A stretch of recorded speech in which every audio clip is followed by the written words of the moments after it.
নমস্কাৰ পৰেশ বৰুৱা ডাঙৰীয়া আপোনাক আপডেট নহ'লে স্বাগতম জনাইছোঁ। শেহতীয়াকৈ ৰাজ্যখনত চলি থকা অতি স্পৰ্শকাতৰ কেইটামান অতি স্পৰ্শকাতৰ বিষয়ে আজি আপোনাৰ পৰা জানিব বিচাৰিছোঁ। ঢিঙৰ ঘটনাৰ পৰা আৰম্ভ কৰি যোৰহাটত শিৱসাগৰত যি ঘটনা সংঘটিত হ'ল তাক লৈ ৰাজ্যত সাম্প্ৰতিক সময়ত এক সাম্প্ৰদায়িক সংঘৰ্ষ হ'ব নেকি তেনে এক চেপা উত্তেজনা বিৰাজ কৰিছে। কালিৰ দিনটোত মুখ্যমন্ত্ৰী হিমন্ত বিশ্ব শৰ্মাই সদনত বহুকেইটা কথা তাৎপৰ্যপূৰ্ণ কথা উল্লেখ কৰিছে। তেখেতে বাৰে বাৰে মিয়াৰ প্ৰসংগ উল্লেখ কৰিছে। তেওঁ কৈছে যে উজনি অসমখন কেতিয়াও অসমক মিয়ালেণ্ড হ'বলৈ দিয়া নহ'ব বা নামনিৰ মিয়া অসমলৈ কিয় আহিব লাগে, উজনিলৈ কিয় আহিব লাগে। ইফালে নগাঁৱৰ পৰা একাংশই মাছৰ যি ৰপ্তানি বন্ধ কৰিছে উজনি অসমলৈ তেনে পৰিস্থিতিৰ সৃষ্টি হৈছে। এই সন্দৰ্ভত আপোনাৰ পৰা জানিব বিচাৰিছোঁ, হয়তো সাম্প্ৰদায়িক সংঘৰ্ষ ক'ৰবাত নহয় ক'ৰবাত সূত্ৰপাত হ'ব নেকি? ধন্যবাদ।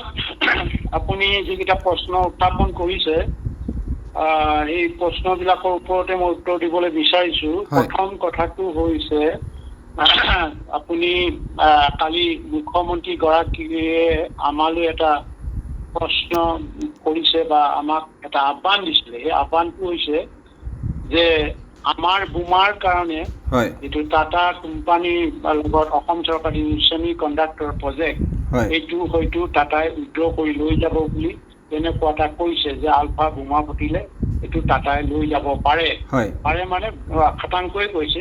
কিন্তু এই ক্ষেত্ৰত মই আপোনাৰ এই যিটো মেইন যিবিলাক আপুনি প্ৰধান প্ৰশ্ন কৰিছে প্ৰশ্নবিলাক যোৱাৰ আগতে এইটো দি লৈছোঁ, নহ'লে হয়তো মানুহে বুজি নাপাব।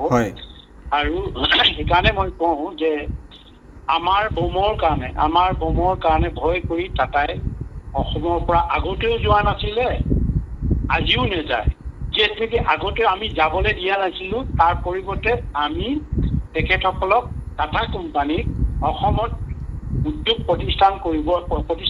প্ৰতিস্থাপন কৰিবৰ কাৰণে আমি তেখেতসকলক উদগনি দিছিলোঁ, উৎসাহ যোগাইছিলোঁ। তাৰ পৰিপ্ৰেক্ষিতত যিটো চাবুৱা জেনেৰেল হস্পিটেলখন সেইখন টাটাই বনাই দিছিলে। আমাৰ উদ্যোগতে তেখেতসকলক আহ্বান কৰাৰ কাৰণে এইটো জনাই দিছিলে। আৰু এই বিষয়টো মই সেইকাৰণে ক'বলৈ বিচাৰিছোঁ যে সেই সময়ত 1996 চনত মই টাটা কোম্পানীৰ লগত প্ৰথম স্বাক্ষৰ কৰিছিলোঁ এই বিষয়বিলাকৰ ওপৰত। যিহেতু নেকি আমাৰ সেই সময়ৰ আলফা সাধাৰণ সম্পাদক অনুপ চেতিয়া ডাঙৰীয়াই মোক বেংককলৈ, থাইলেণ্ডৰ বেংককলৈ পঠাইছিলে টাটা কোম্পানীৰ লগত এই চুক্তি কৰিবৰ কাৰণে। আৰু সেই চুক্তি ভিত্তিত আমি চাবুৱাত এখন জেনেৰেল হস্পিটেল পাবলৈ সক্ষম হ'লোঁ।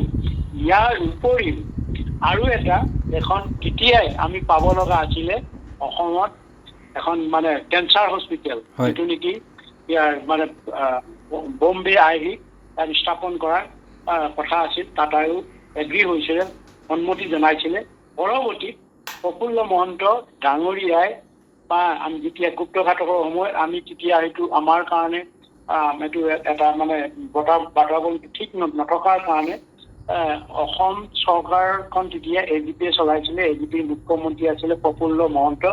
প্ৰফুল্ল মহন্তই উন্নয়নৰ কথাটো পিঠি দি টাটাৰ পৰা টাটা কোম্পানীৰ পৰা কেৱল মাত্ৰ টকা বিচাৰিছিলে, 100 কোটি টকা ডনেশ্যন বিচাৰিছিলে।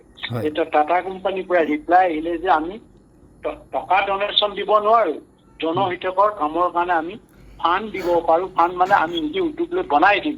তেতিয়া সময়ত প্ৰফুল্ল মহন্ত ডাঙৰীয়াই সন্মতি নজনোৱাৰ কাৰণে টাটাৰ সেই সুযোগটো হেৰুৱালে।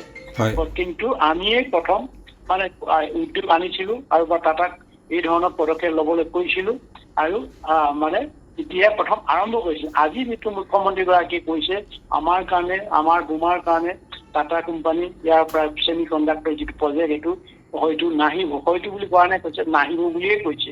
কিন্তু সেইকাৰণে আকৌ কওঁ, আমাৰ বোমাই, আমাৰ আলফা বোমাই টাটাৰ কোনো ধৰণৰ অসমত বা যিবিলাক প্ৰজেক্ট লৈছে বা ল'বলৈ ওলাইছে সেইবিলাকৰ কোনো ক্ষতি নহয়। আৰু টাটাইও জানে, আমাক ভালকৈ চিনি পায়। আজিলৈকে আমাৰ সেই সম্বন্ধটো আজিও বজাই ৰাখিছোঁ। অসমৰ স্বাৰ্থত আমিও সেইটো বজাই ৰাখিছোঁ, আমি ন দি ক'ব পাৰোঁ।